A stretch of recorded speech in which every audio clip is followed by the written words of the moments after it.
Respirer. Nous respirons en moyenne 20 000 fois dans une journée. La plupart du temps, sans nous en rendre compte. Inspirer et expirer. Nous réalisons à quel point la respiration est importante, souvent uniquement quand elle est obstruée, notamment par un rhume. Alors, examinons donc de plus près notre appareil respiratoire. L'air que nous inhalons se rend d'abord dans la gorge, en passant par les narines ou la bouche. Avec le larynx et les sinus paranasaux, ces cavités forment ce que l'on appelle les voies respiratoires supérieures. La trachée et les bronches adjacentes appartiennent aux voies respiratoires inférieures. L'ensemble des voies respiratoires forme une unité fonctionnelle depuis le nez jusqu'aux bronches, en passant par les sinus paranasaux, en lien avec leur muqueuse protectrice.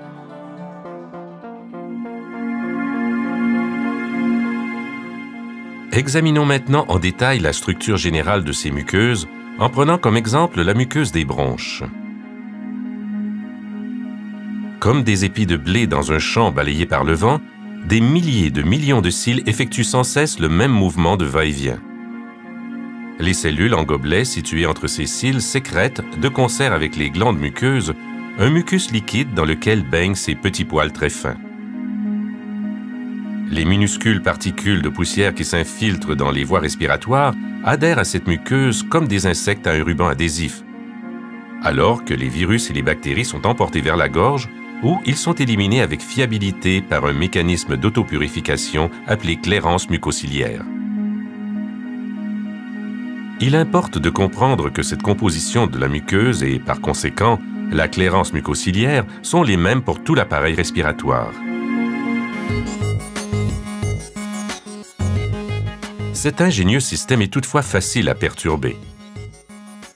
En effet, l'air sec produit par la climatisation et le chauffage, les rhumes, les allergies et la cigarette affectent tous les muqueuses des voies respiratoires. Il provoque un ralentissement du mouvement des cils et même son arrêt complet. Les particules de poussière et surtout les agents pathogènes ne peuvent alors plus être éliminés efficacement, ce qui rend l'infection imminente. Cette simulation illustre de manière impressionnante ce qui se produit. Les bactéries et les virus qui nous assaillent quotidiennement ont maintenant le champ libre à cause de l'endommagement de la muqueuse et de l'absence de coordination du mouvement ciliaire. Les agents pathogènes se lient alors à la muqueuse et endommagent davantage les cellules et les cils. De plus, ils créent ainsi un terrain fertile où les microbes prolifèrent et créent encore plus de dommages. Au début, ces dommages se manifestent dans les symptômes caractéristiques du rhume. Dans la plupart des cas, les voies respiratoires supérieures sont les premières touchées. Mal de tête lancinant, nez bouché, mauvaise toux. La toux se développe en raison de l'irritation accrue des récepteurs de la toux situés dans les fosses nasales.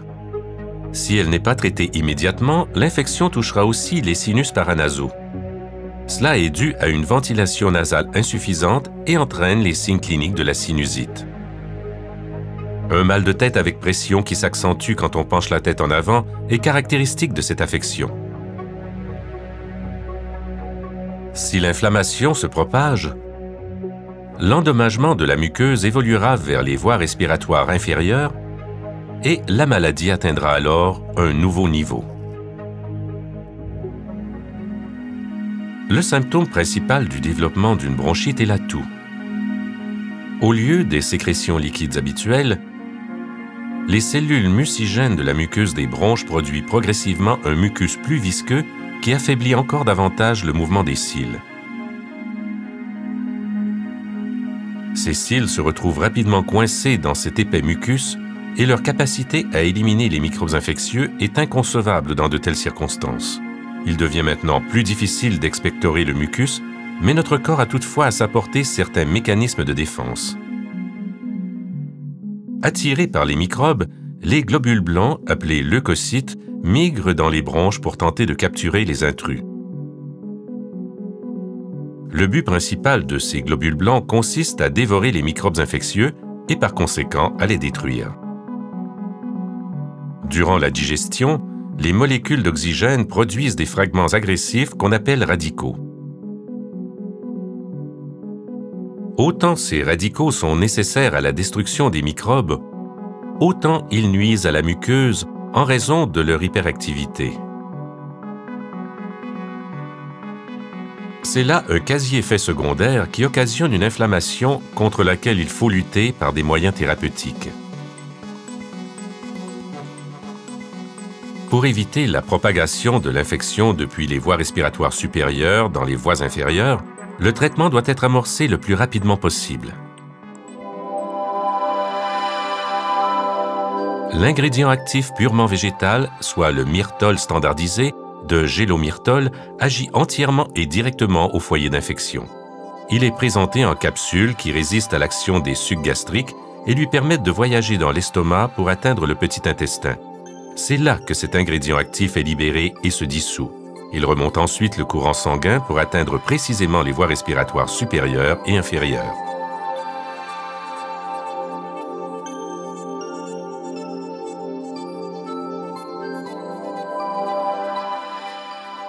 À cet endroit, le myrtol standardisé force la reprise de la sécrétion aqueuse pour remplacer le mucus visqueux.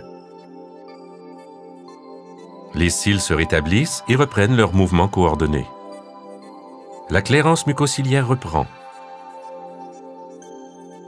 Les bactéries et les virus sont de nouveau éliminés.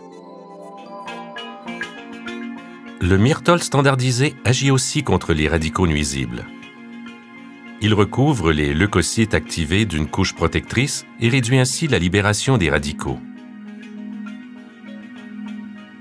Tout en n'influençant en rien la destruction des microbes par les leucocytes, il empêche et répare les dommages indésirables qui ont été causés aux muqueuses des voies respiratoires.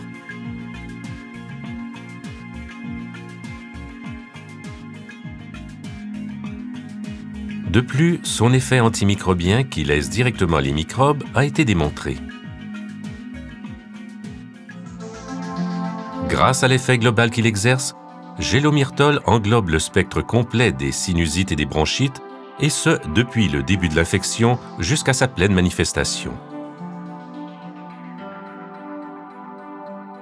Il est préférable de traiter une infection des voies respiratoires dès le début.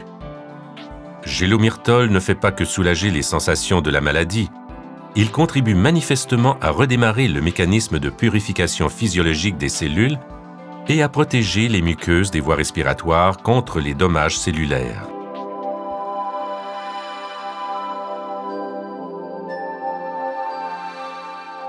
Gélomyrtol exerce une action suffisante et procure un soulagement marqué.